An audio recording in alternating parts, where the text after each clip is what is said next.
I think you've got to look for funny things. And with all this voter fraud going on, it turns out that Fox News, and I think you'll find this difficult to believe, I need to say beforehand, this is not a Saturday Night Live sketch.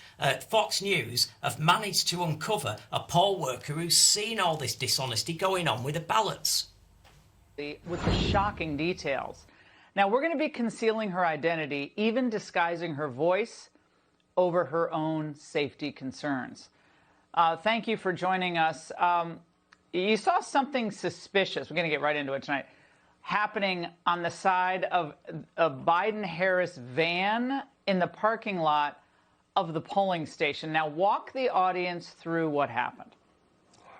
I went out to go for a walk on my break, and I probably had a 150, 175-foot stretch where I was walking. The Biden van was parked along this stretch, and I was walking to it, so about 150 feet. I was walking, and I could see these people hand over what appeared to be white envelopes, just hand over onto this table. And as I got closer, the envelopes were being torn open.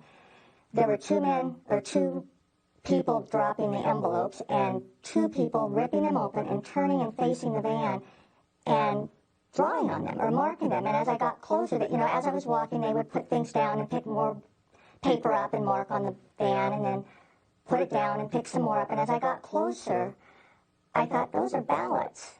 And I didn't, I was in my polling uniform, basically.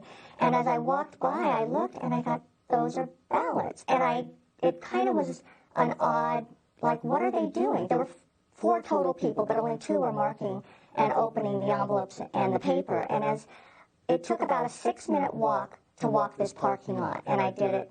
I just walked my entire lunch hour. And so I came around a second time, and they're still opening and marking the ballots.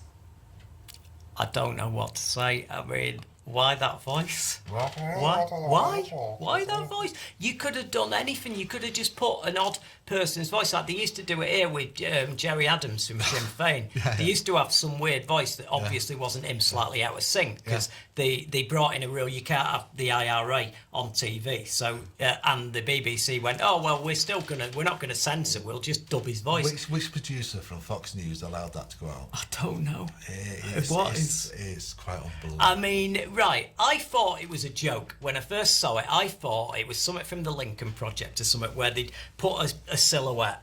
I'm looking for Is it the silhouette or the voice? Over my head somewhere to replicate it somehow. What is funnier, the silhouette or the voice? Both of them. It's just madness. But they've got to the bottom of it, though. At least now we know it's real what Trump's saying. Yeah? At least. No, because I was worried. I thought it'd been made up, me. I thought it was a load of rubbish that he'd made up because he's a big baby and he needs his nappy changing because he's lost. I've got a message as well to Tom Anderson, who's I think listening right now. We talked to him before, our friend in Alaska. He's been invited to Harlem to have a look round. He has. Yeah. We heard it last show. Yeah, so if you want to go to New York, you've got someone to run you around Harlem and show you how people are okay, and you may change your view on certain things. It's a genuine invitation. Yeah. It's not like being, And we'll go with you. We'll meet you there. But I'll say this: if Tom comes out with stuff like that, I think we might end up in hospital. We're not sure. I doubt Tom is a bright guy. I don't think he'll be sprouting summer. But he may change his views. That's the whole idea, isn't it? I mean, the whole idea, and we talked about it before, was about changing things. Things need to change. You got something else, Mike. So do you not think that Tom would be in Times Square with a megaphone explaining why Black Lives Matter's a no, he wouldn't load of people with hurt feelings who need to get over it? No. Right. Well, the comedy keeps on going, though, because you think that maybe, even in defeat, that Trump's people, especially his lawyer, his main lawyer, Rudy Giuliani, who you may have seen in Borat 2, the second Borat movie, where he was, what was he doing? He was tucking his shirt in, wasn't he? I mean, a bedroom scene. I've seen people tuck the shirts in, and I'm familiar with that. And he held a press conference, didn't he? Yeah. A suitable venue. A suitable venue. Very good. Donald Trump's defeat was announced while the president was playing golf and when his campaign was setting up in a gardening firm's yard just by an adult bookstore and a crematorium. This story starts with Donald Trump tweeting that there would be a press conference on Saturday morning at the Four Seasons in Philadelphia. People assumed he meant here, the Four Seasons Hotel, but another tweet followed with a clarification. No, not the hotel, but Four Seasons Total Landscaping, a gardening company in an industrial area on the outskirts of Philadelphia. The Washington Post took in the arc of Donald Trump's presidency with this story headlined, "It began on a gold escalator. It may have ended at Four Seasons Total Landscaping." The article quotes the company's director of sales. "I have no idea why the campaign wants to do it here. Maybe they saw a satellite image that we have a big back lot and proximity to Interstate 95. Well, whatever the reasons, the Trump campaign had made its decision and set up in the yard.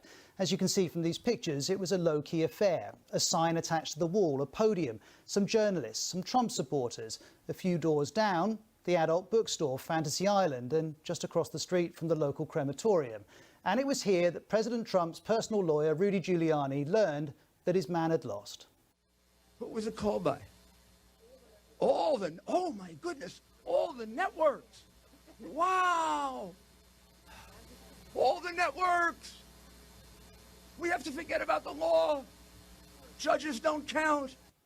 Well, Richard Hall, a journalist for The Independent, was there. He wrote this article, which starts, "It began with a tweet from the president. It ended with his personal lawyer in the parking lot of a landscaping company, struggling to be heard over a man in his underpants shouting about George Soros." And here's how he described that final moment. I think it was around 5 minutes before Mr. Giuliani came out that one of the journalists announced that the race had been called. And then journalists started to leave this big press conference that had been called by the president and his lawyers.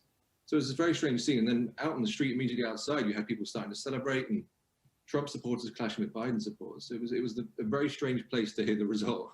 Remember, the press conference had been called to draw attention to the Trump campaign's claims that the election has been stolen.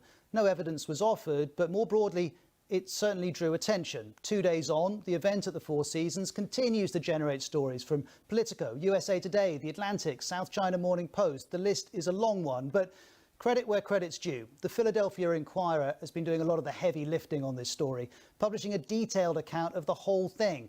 It tells us the 78-year-old employee manning the counter at the Fantasy Island sex shop said the phone had been ringing off the hook since Saturday, with callers asking, "Is Rudy Giuliani there?"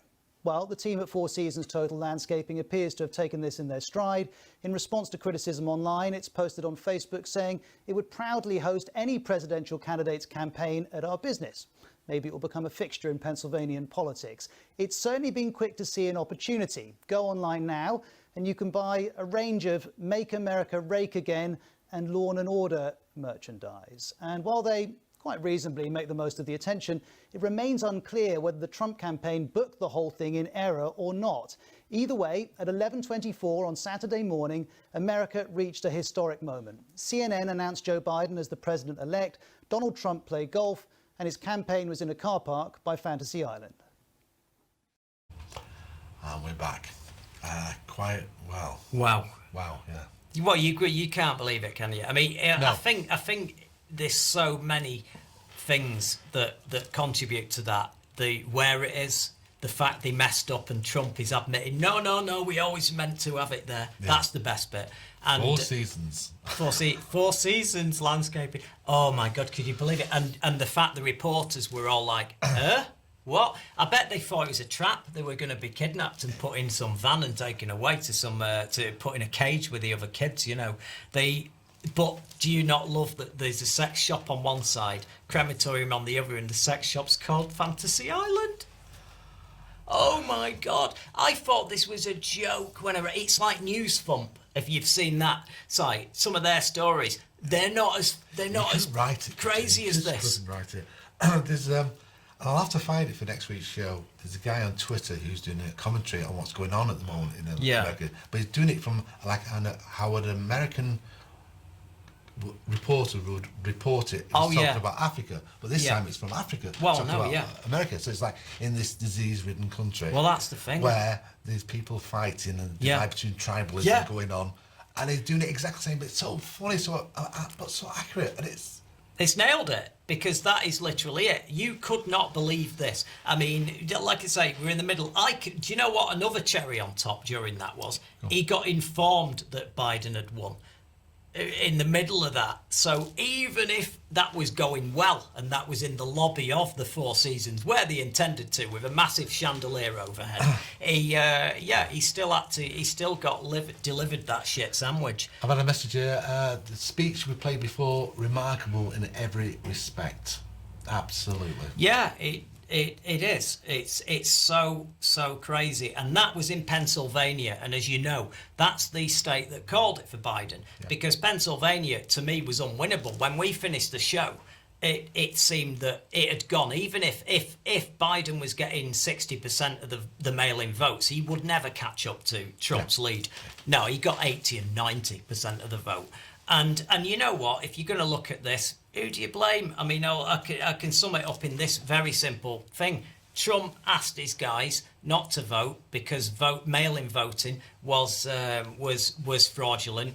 Vote in person. He tried to make it impossible by going around the post office. He did. Certain people in, removing post boxes. He did, yeah. It was a very strange time. What he did was set up a perfect set of circumstances where then all this intimidation at the polls put people off going. All the liberals and the Democrats didn't want to go and have all the grief off all the Trump guys. So the Trump lot all voted in person. It was counted until 5 or 6 o'clock. And then it turned out, they'd done exactly what they were asked to do. They voted by post because of COVID. And he was getting 80, 90%. So in Pennsylvania.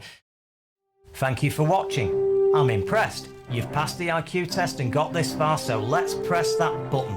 Let's do the last thing that helps us. It's got subscribe on it, you can't miss it, and please ring the bell for notifications of future videos.